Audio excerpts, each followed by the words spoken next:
അങ്ങനെ കർക്കിടക മാസവും വന്നെത്തി. 2-3 ദിവസം നല്ല വെയിലായിരുന്നു അല്ലേ. കർക്കിടകമാണെന്ന് ഓർമ്മിപ്പിക്കാനായിരിക്കും ഇന്ന് രാവിലെ തന്നെ നല്ല മഴയായിരുന്നു.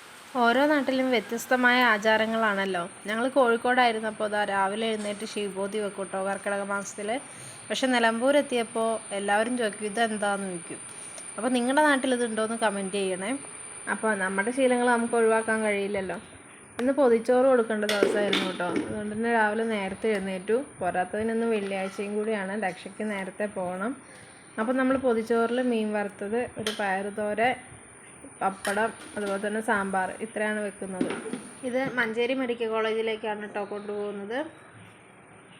കറി നമ്മളിങ്ങനെ ഒരു കവറിൽ ഒഴിച്ചിട്ട് ഇതിൻ്റെ ഉള്ളിൽ വെക്കുകയാണ് ചെയ്യുന്നത്. ശരിക്കും ഈ പ്ലാസ്റ്റിക് കൊടുക്കാൻ പാടില്ല എന്നറിയാം, പക്ഷേ അവർ ഞങ്ങൾക്ക് കൊണ്ടു തന്നത് ഇതാണ്, അതുകൊണ്ട് ഇതിൽ വെക്കുകയാണ്.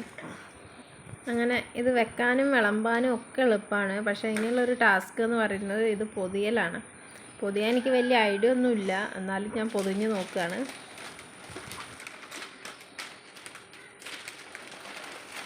നിങ്ങളും ഇങ്ങനെ പൊതിച്ചോറൊക്കെ കൊടുക്കാറുണ്ടോ? അപ്പോൾ കമൻറ്റ് ചെയ്യണം കേട്ടോ. അങ്ങനെ ഒരു വിധത്തിൽ ഞാനിത് പൊതിഞ്ഞെടുത്തിട്ടുണ്ട്. ഇനി ഇതൊരു റബ്ബർ ബാൻഡ് ഇട്ട് നമുക്ക് കൊടുക്കാം. പൊട്ടുമെന്നൊന്നും അറിയില്ല, എന്നാലും ഞാൻ ഒരു വിധത്തിൽ പൊതിഞ്ഞ് റബ്ബർ ബാൻഡൊക്കെ ഇട്ട് സെറ്റാക്കുന്നുണ്ട്. അങ്ങനെ നമുക്ക് കഴിയുന്ന പോലെ 3 പൊതിച്ചോറ് ഇവിടെ തയ്യാറാക്കിയിട്ടുണ്ട്.